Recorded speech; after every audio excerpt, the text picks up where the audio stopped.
এবার যে কথাটিতে আলোচনা করব সেটা হচ্ছে এই অ্যালকোহল আমাদের শরীরে কোনো রকম পজিটিভ এফেক্ট ফেলে কিনা বা এই অ্যালকোহলের সুবিধাটা কি।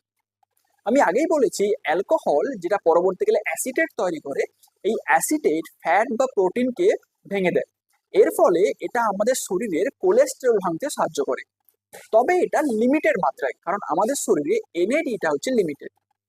সুতরাং এটা যখন আমাদের শরীরে কোলেস্টেরলকে কমায়, কোলেস্টেরল রিলেটেড যে সমস্ত ডিজিজ থাকে যেমন gall bladder stone, heart attack, এই ধরনের ডিজিজকে কমাতে পারে, তবে সেটা একটা লিমিটেড মাত্রায়।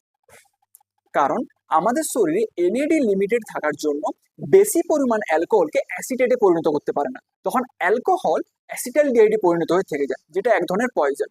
সুতরাং খুব অল্প পরিমাণে এটা আমাদের কোলেস্টেরল কমাতে বা কোলেস্টেরল সম্পর্কিত যে সমস্ত রোগ হয় সেগুলো কমাতে সাহায্য করে। এছাড়া রিসার্চে দেখা গেছে এটা টাইপ 2 ডায়াবেটিসের সম্ভাবনাও খানিকটা কমায়।